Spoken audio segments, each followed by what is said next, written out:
Dear students, मैं आज की वीडियो में माध्यमिक लाइफ साइंस प्रैक्टिस सेट के सेट 2 को डिस्कस करने जा रहा हूँ। अगर आप लोग सेट 1 को नहीं देखें तो पहले उसको देख लीजिए, उसके बाद ये जो सेट 2 है देखिए। ओके, तो देखते हैं सेट 2 में क्या क्या इंपॉर्टेंट एमसीक्यूज है जो आने वाले माध्यमिक परीक्षा के लिए बहुत ही इंपॉर्टेंट है। और एक बात, मैं सेट 1 में वो पूरी तरह से डिस्कस किया कि एमसीक्यूज कितने रहेंगे, किस ग्रुप में रहेंगे, उसका आंसर कैसे करना है, ये पूरी डिटेल्स मैंने उस वीडियो में बता दिया है। अगर आप लोग देखना चाहते हैं तो पहले सेट 1 को देख लीजिए, उसके बाद सेट 2 को देखिए। ओके, क्वेश्चन 1 देखिए, when touch me not plant mimosa pudica is touch the leaflets fold at once which is an example of. तो देखिए ये जो एमसीक्यूज है ये एक्सप्लेनेशन वाला एमसीक्यू है, एक्सप्लेन है उसके बाद एमसीक्यू है, क्वेश्चन है। ओके, तो कह रहा है टच मी नॉट प्लांट है, अगर उसको टच करते हैं उसके पत्तियां जो है फोल्ड हो जाते हैं, आप लोग देखे होंगे जरूर। तो उसका साइंटिफिक नेम जो है यहाँ पर क्या है, मिमोसा पडिका है। तो उसको जब टच करते हैं तो उसके जो लिफलेट्स है, लिफलेट मतलब छोटी छोटी जो पत्तियां है वो क्या होता है, फोल्ड हो जाता है। तो वो किस तरह की मूवमेंट की जो है एग्जाम्पल है, फोटोनेस्टिक मूवमेंट, थर्मोनेस्टिक मूवमेंट, सजमोनेस्टिक मूवमेंट, कैमोनेस्टिक मूवमेंट। तो इसका आंसर हो जाएगा सजमोनेस्टिक मूवमेंट। क्वेश्चन नंबर 2 देखिए, in case of women the follicle stimulating hormone stimulates the Graafian follicle of the ovary to secrete the hormone is. यहां पर देखिए वुमेन के केस में क्या है, एक हार्मोन है फॉलिकल स्टिमुलेटिंग हार्मोन, वो स्टिमुलेट करता है किसको, the Graafian follicle of the ovary. Ovary आप लोगों को पता है ओवरी क्या है, ओवरी है फीमेल रिप्रोडक्टिव ऑर्गन, तो उसका एक पार्ट है ग्राफियन फॉलिकल। तो उस पार्ट को स्टिमुलेट करते हैं कौन सा हार्मोन रिलीज होने के लिए, कौन सा हार्मोन सीक्रेट करने के लिए, टीएसएच, एडीएच, एसीटीएच, ऑस्ट्रोजन। तो इसका आंसर हो जाएगा ऑस्ट्रोजन। जैसे कि आप लोगों को पता है टीएसएच, एडीएच, एसीटीएच ये क्या है, पिट्यूटरी ग्लैंड से रिलीज होने वाले हार्मोन है। क्वेश्चन नंबर 3 देखिए, determine which of the following statement is true about glucagon hormone. तो ग्लूकागोन हार्मोन के रिलेटेड कौन सा स्टेटमेंट जो है वो ट्रू है। तो पहला स्टेटमेंट देखिए, glucagon converts glycogen of liver into glucose through glycolysis. Glucagon converts glucose into protein and lipid. Glucagon helps in the production of cation body by the oxidation of lipid. D number option, glucagon helps in the oxidation of glucose। तो इसका answer हो जाएगा option number C, glucagon helps in the production of cation body by the oxidation of lipid। तो यहां पर तो ये सही है लेकिन ग्लाइकोलाइसिस ये प्रोसेस नहीं है।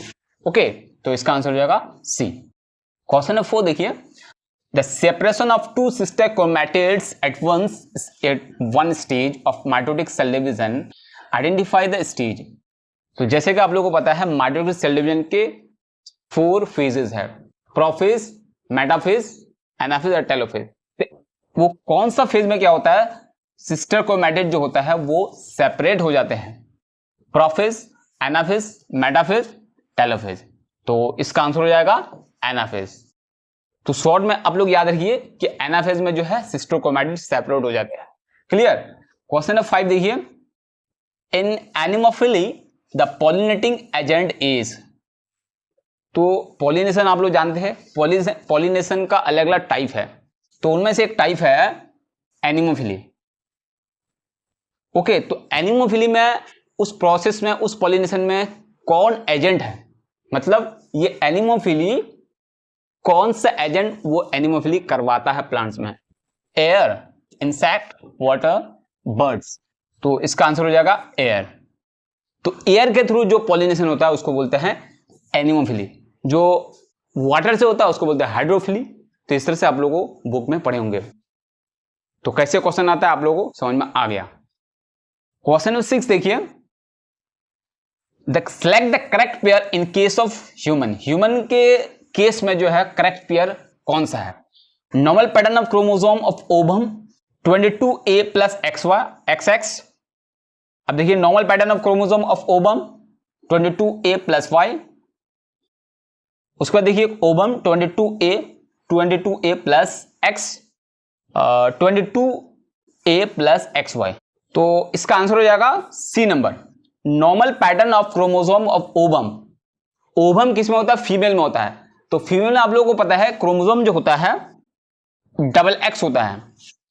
तो डबल एक्स होने के लिए तो ओवम जो होता है उसका तो डबल एक्स पूरे क्रोमोसोम को गैमेट को मिलाकर, दोनों गैमेट को मिलाकर होता है। लेकिन यहां पर कह रहा है कि ओवम प्लस स्पर्म मिलेगा तब क्या होगा? 44 प्लस ए प्लस एक्सेस, तो ये होगा। तो यहां पर तो 22 है, मतलब ओवम अब स्पर्म से मिला नहीं है, तो उसका आंसर हो जाएगा 22 A plus X. Question number 7 देखिए, determine the nature of pea plant germination from the seed produce as a result of pollination between a hybrid tall and pure dwarf pea plant। तो कह रहा है कि determine the nature of pea plant, जो P plant तैयार होंगे किसके cross से? कैपिटल डी स्मॉल टी, और क्रॉस किसमें होगा? Small T. मतलब कैपिटल डी स्मॉल टी का मतलब क्या? Hybrid toll. ये टॉल नहीं है लेकिन हाइब्रिड टॉल है, प्योर टॉल नहीं है। तो उनमें जब क्रॉस करते हैं प्योर डॉफ, तो उनमें नेक्स्ट जनरेशन जो है किस तरह से होंगे? सबसे पहले ऑप्शन देख लेते हैं। 100% टॉल होगा, 50% tall and 50% dwarf. C number है 100% डॉफ, 75% टॉल एंड 25% डॉफ। तो इसका आंसर क्या होगा उससे पहले हम लोग को क्रॉस करके देखना है। तो क्वेश्चन क्या कह रहा था देखिए, हाइब्रिड टॉल और प्योर डॉफ। तो प्योर डॉफ जो है मतलब जो रेसेसिव कैरेक्टर है वो स्मॉल लेटर से एक्सप्रेस किया जाता है। तो यहां पर क्या है? हाइब्रिड टॉल है, और ये क्या है? प्योर डॉफ है। तो हम शॉर्ट में लिखते हैं। तो कह रहा है इनमें जब क्रॉस करते हैं तो नेक्स्ट जनरेशन किस तरह के होंगे? तो देखिए, इस टी को जो है इन दोनों के साथ करना पड़ेगा, ओके। उसके बाद इस टी को फिर इन दोनों के साथ करना पड़ेगा। तो देखते हैं क्या होता है। कैपिटल डी स्मॉल डी क्या होगा? एक कैपिटल एक स्मॉल, फिर उसके साथ ये भी वैसा ही होगा। उसके बाद देखिए, अब स्मॉल टी को उनके साथ करेंगे तो ये भी स्मॉल है, ये भी स्मॉल है, तो सब क्या होगा? स्मॉल हो जाएगा। अब देखिए, ये दोनों जो है एक तरह का है, तो ये जो है ये अपने पेरेंट के जैसा ही है, मतलब ये क्या है? हाइब्रिड टॉल है। तो 50% क्या है? हाइब्रिड टॉल है, ओके। और 50% क्या है? प्योर डॉर्फ है, ओके। तो एक ऑप्शन में होगा वहां पे कि 50% hybrid tall and 50% pure dwarf. तो इसका आंसर हो जाएगा option number B, 50% tall and 50% dwarf. Question number 8 देखिए, identify which one of the following is a dominant trait. Trait मतलब कैरेक्टरिस्टिक्स। तो अब देखिए यहाँ पे लेंथ ऑफ द स्टीम डॉफ, ये डोमिनेंट नहीं है। Colour of the cotyledon yellow, shape of the seed wrinkle, ये तो रेसेसिव है। Colour of the flower white, ये भी रेसेसिव है। तो इसका आंसर हो जाएगा option number C, colour of the cotyledon मतलब मटर का जो पी प्लांट का जो बीज का जो दाल है, ओके, जिसको कोटिलेडन्स बोलते हैं, तो वो क्या है? येलो होता है। तो ये क्या है? डोमिनेंट ट्रेट है।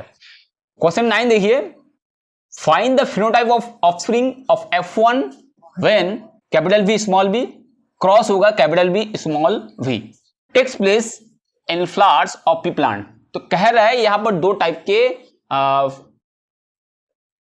फ्लावर है, ओके। तो कह रहा है पहला क्या है? यहां पर देखिए capital B small v, capital V small v। तो यहां पर क्या है पहले ये समझना है, जो मैंने अभी थोड़ी देर पहले बताया उसके जैसा ही है। तो पहले मैं हिंट्स दे देता हूं, आप लोग इसका आंसर क्या होगा आप लोग कमेंट में जरूर बताइए।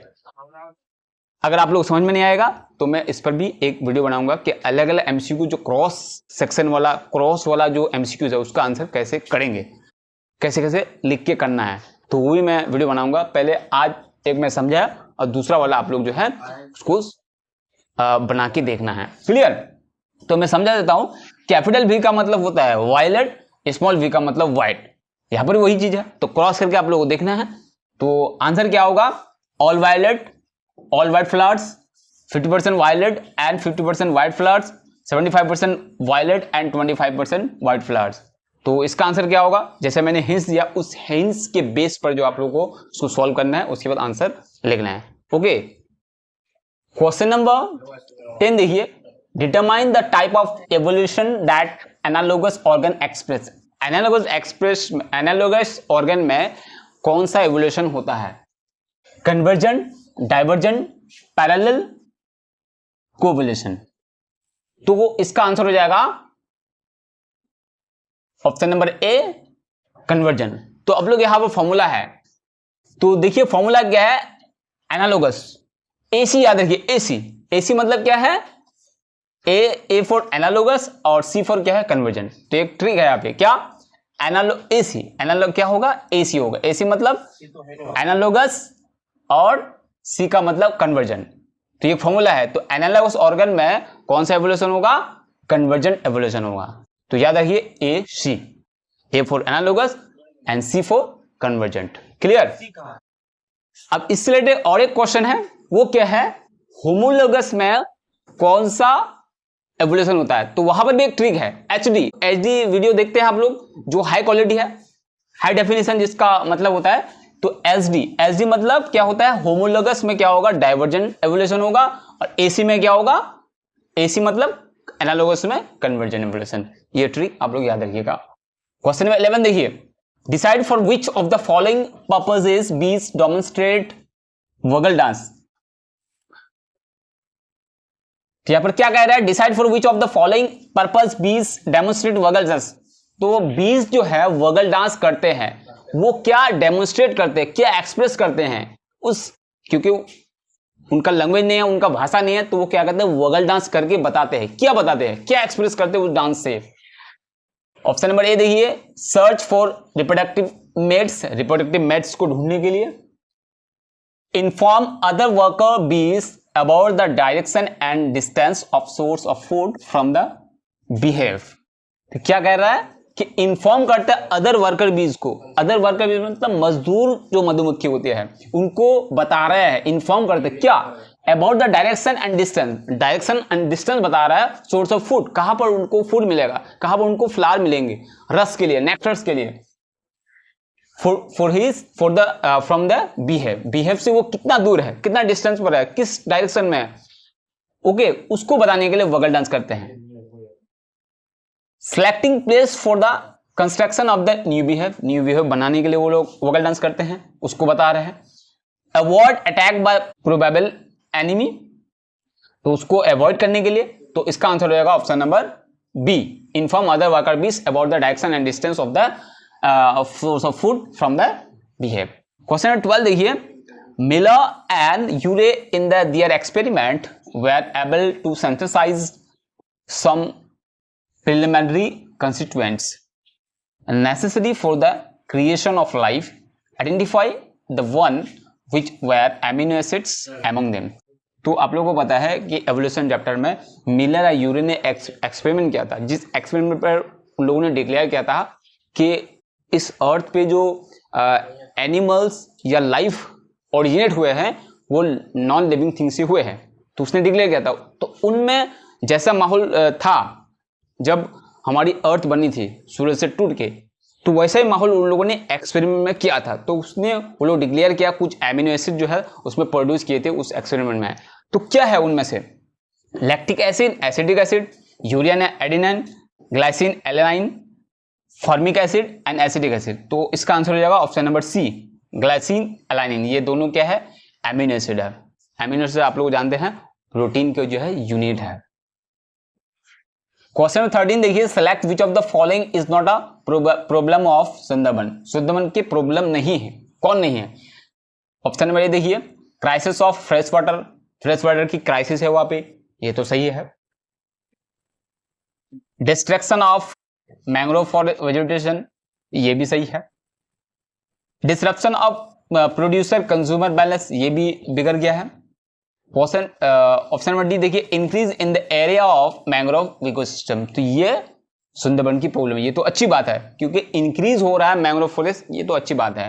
ये सब नेगेटिव है। ओके, तो इसका आंसर हो जाएगा option number D.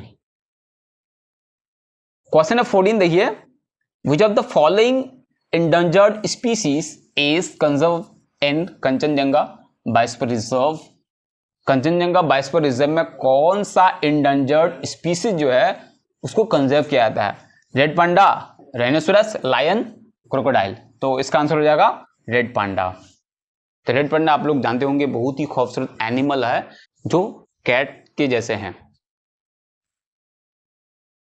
Question number 15 देखिए, Which of the following effective is the result of water pollution? Water pollution किसका रिजल्ट है यहाँ पे? ग्लोबल वार्मिंग का, यूट्रिफिकेशन का, डिफनेस का, ब्रोंकाइटिस का।